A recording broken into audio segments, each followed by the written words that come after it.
All right. Well, you've come to the right panel today, or probably the best or most useful panel, because you're actually going to learn something very practical, which is how can you make money with all of this, right? That's basically what we will be talking about. So my name is Tycho. I'm the co-founder of Zest Protocol, which is essentially a Bitcoin lending protocol that will be using stacks and SBTC under the hood to help people generate yield on their BTC.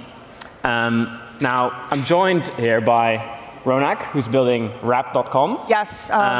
Which is doing a custodial Bitcoin bridge. Pretty much we bridge Bitcoin on any chain that matters. And we're the creators of XBTC. Perfect. And then we're joined by Robin from Liquidium, who... We're building an ordinal lending protocol called Liquidium. Fantastic. So a way to earn yield on BTC and to borrow against ordinals. Borrow against your ordinals and then also lend Bitcoin to the borrowers to earn a yield in Bitcoin. Amazing. And then Mithil, who's building Velar protocol. Yeah, so we are building Velar. It's our vision is to build the entire user-facing DeFi infrastructure using L2s and sidechains like stacks. Fantastic. And you'll be starting with an AMM, right? So with the swap tokens? Yeah, so Velar has 4 versions planned. The first version, which is on mainnet now, is an AMM and a launchpad built on stacks. The second version, which is under development now, is probably world's first decentralized perpetual derivatives exchange, also on stacks. Yeah, and that's great because perpdexes is a very important primitive in DeFi to actually lever up on your BTC and basically make trades, right? So and then last but not least, Dylan from Bitflow. Yep, we're building a DEX for Bitcoiners so that they can earn a Bitcoin yield on their Bitcoin holdings without having to trust any malicious middlemen. Amazing. And now before we kind of dive in, we'd love to learn as well a bit about you and specifically like what you've done in DeFi before. So maybe we can just do like a quick sort of show of hands, right? So who here has used a DeFi protocol before? All right. That's like about 80% of people. Now, who here has used BTC in some way in a DeFi protocol, right? So that can be WBTC, TBTC, XBTC, right? Okay, so now we're down maybe to about, let's say 20 to 30% of people. And who here has used a DeFi protocol on stacks before? Okay, that's a bit more. So most people have used the DeFi protocol before. Then, let's say about 40% of people have used DeFi protocol on stacks before. And then 20%-ish of people have used BTC before. So like that's what we want to flip around, right? So that's what we're here for. But yeah, like DeFi can always sound a bit complex, or people are maybe wondering what is this, or how is it useful, or how did we get into it? Maybe we want to just give a bit the human story there, like how did we get into DeFi? How did you personally get into DeFi? And why do you think it matters? Maybe you want to start, Ronak. Yeah, sure.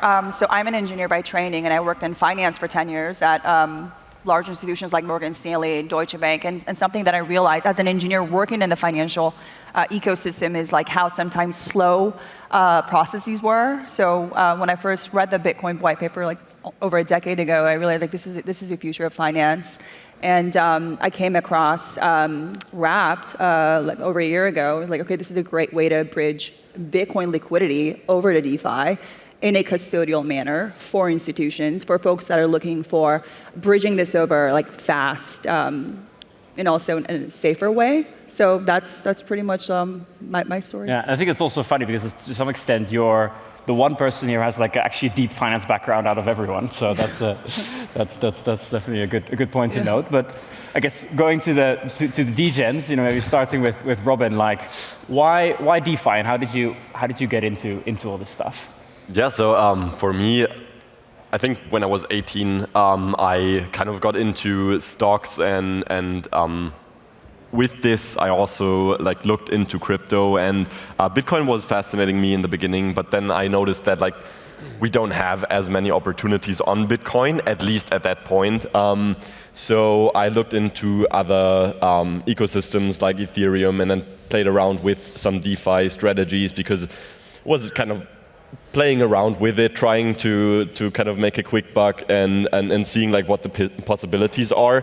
And I think the one thing, like even though probably all in all I didn't make a lot of money with DeFi because the bear market came and stuff, but still what fascinated me was just like how you can have like such a solid financial system on the blockchain, which is trustless in a way.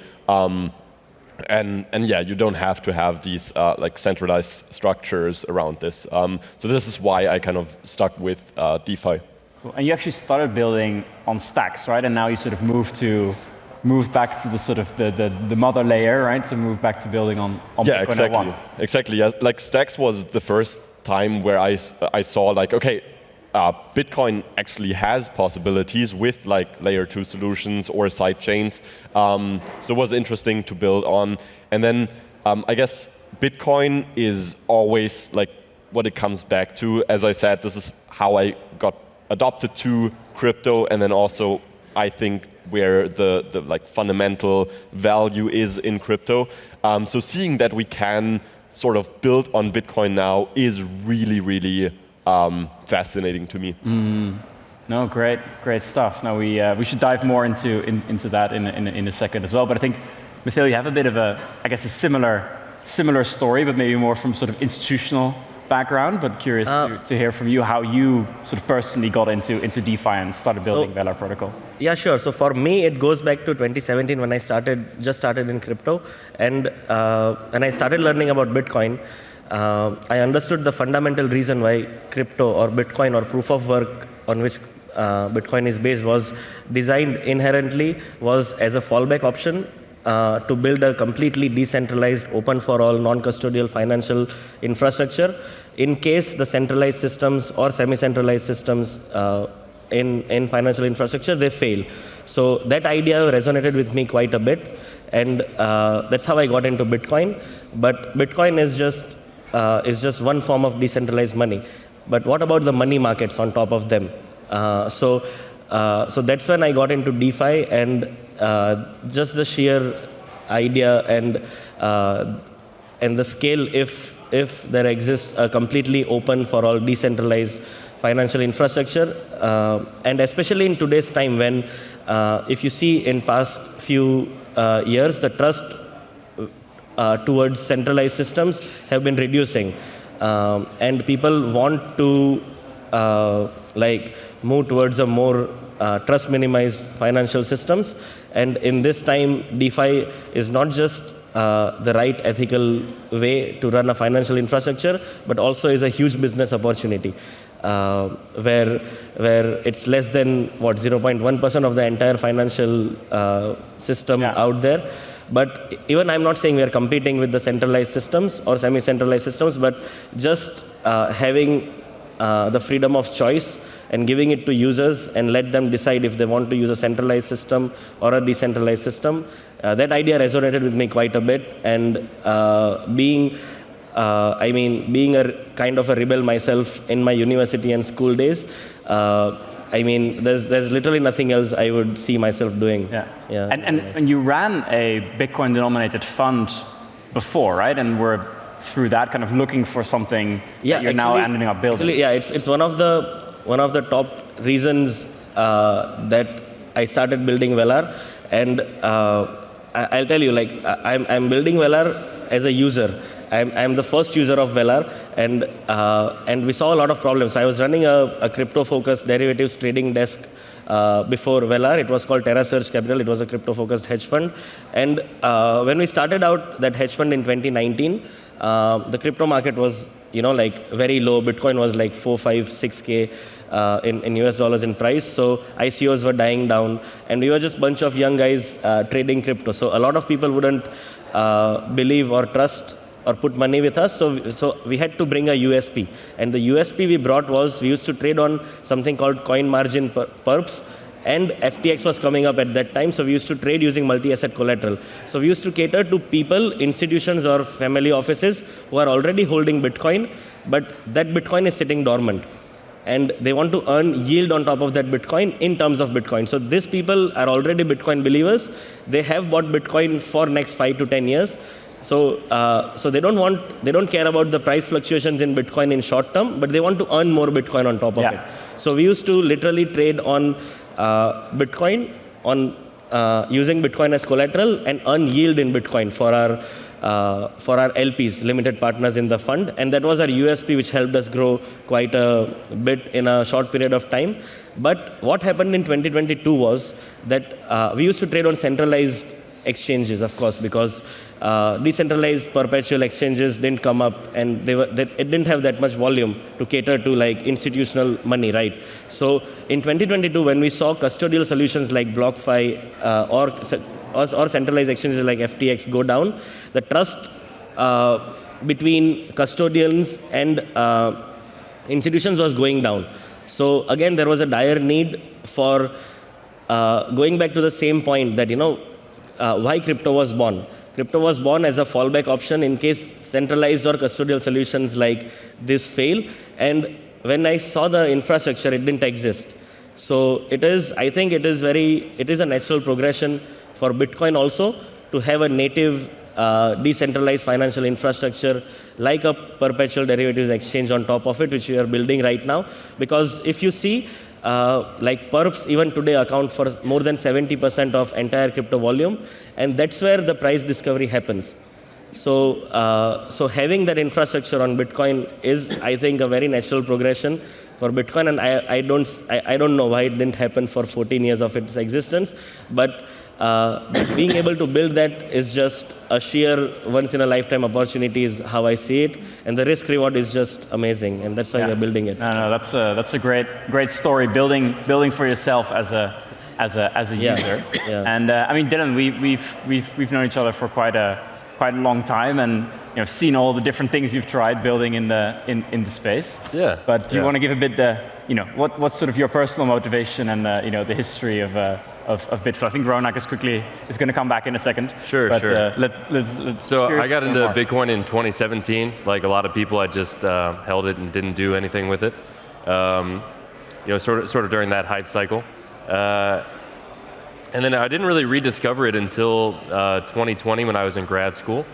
Like reread the white paper with like a new appreciation for it, like when I'm taking an algorithms class.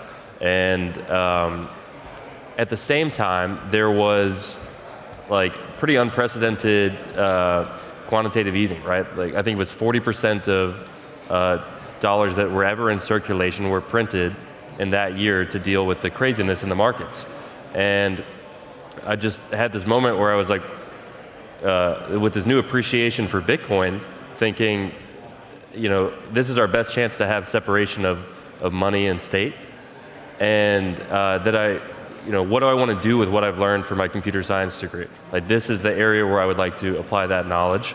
And also coincidentally, around the same time, I found the white paper for Stacks 2.0.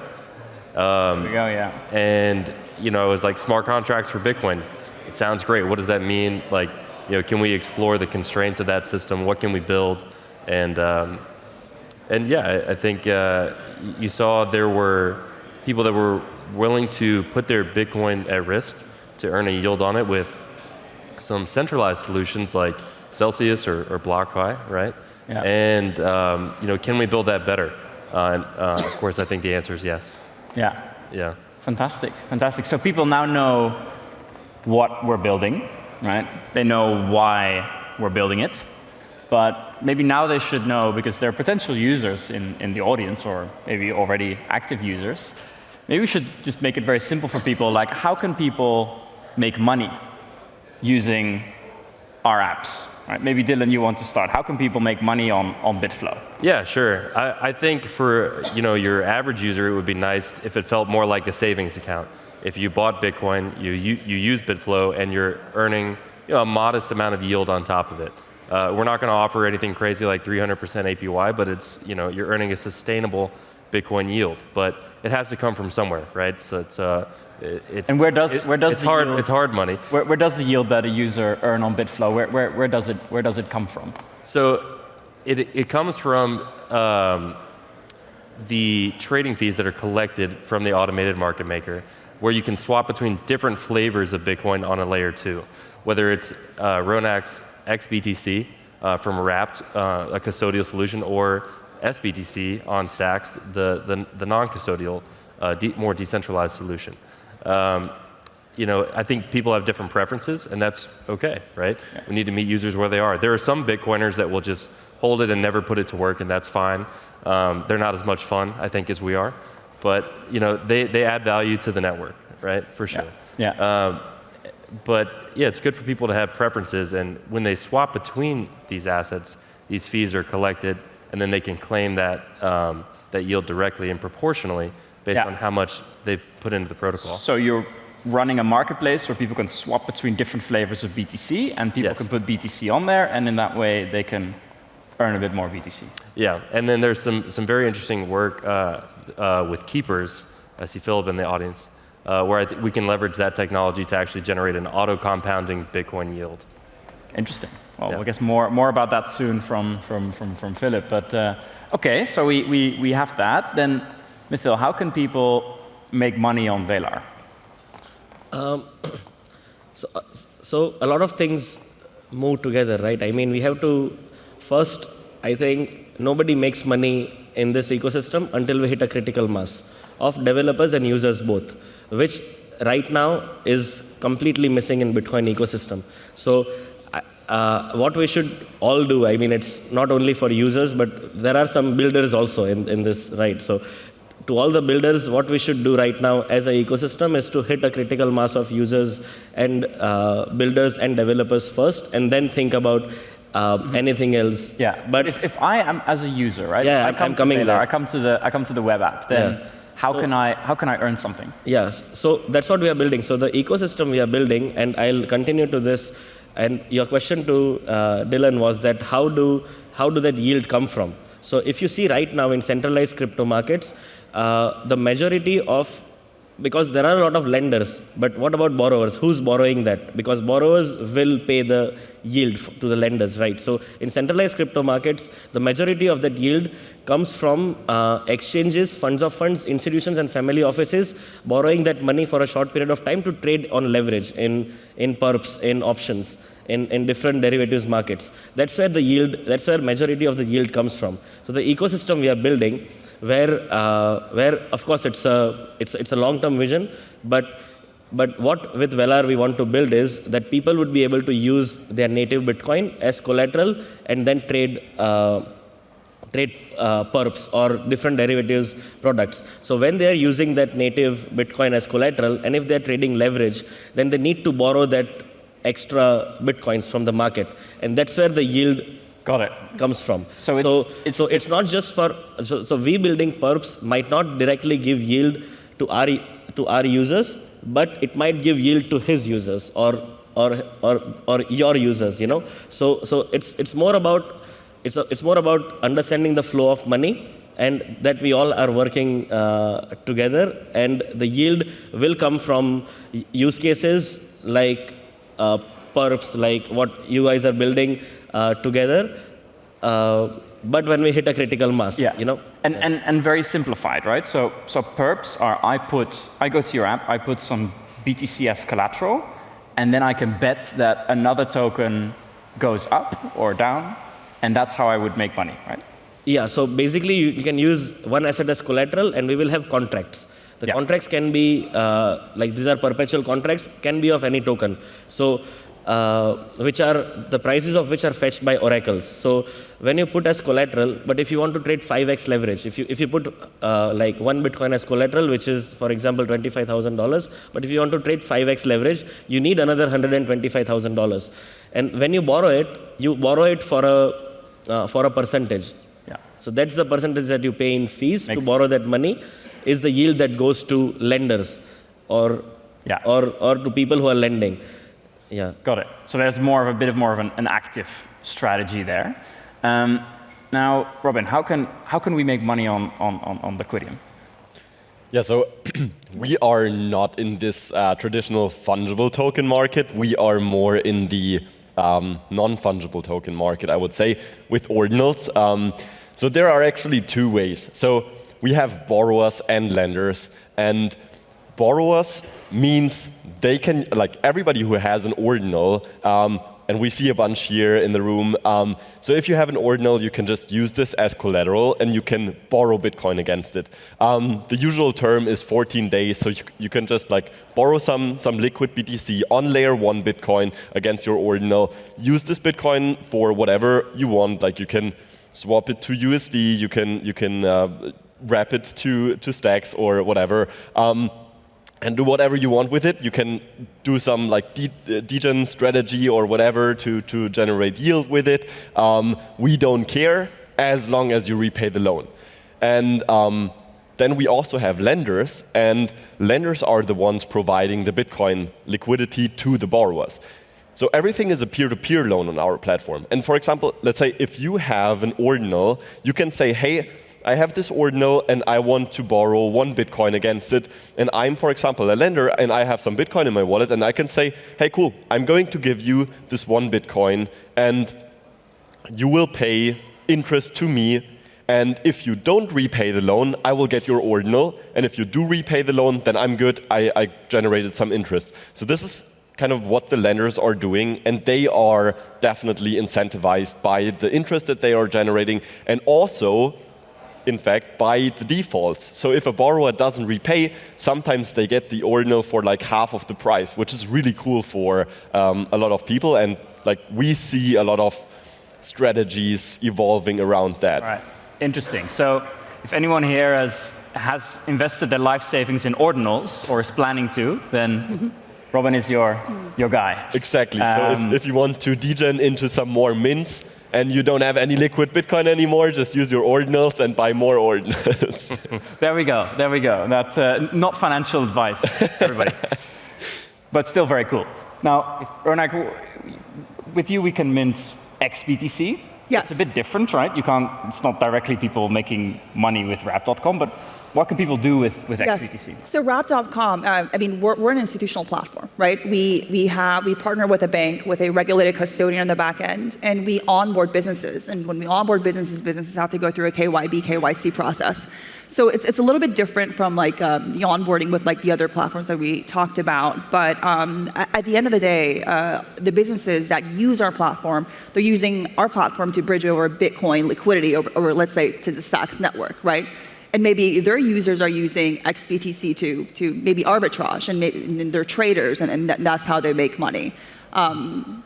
At least those are some of the use cases that we've seen. Yeah. Or in some use case, maybe like platforms like Dylan's, like they use like you would like use like an XBTC like to swap over with like SBTC.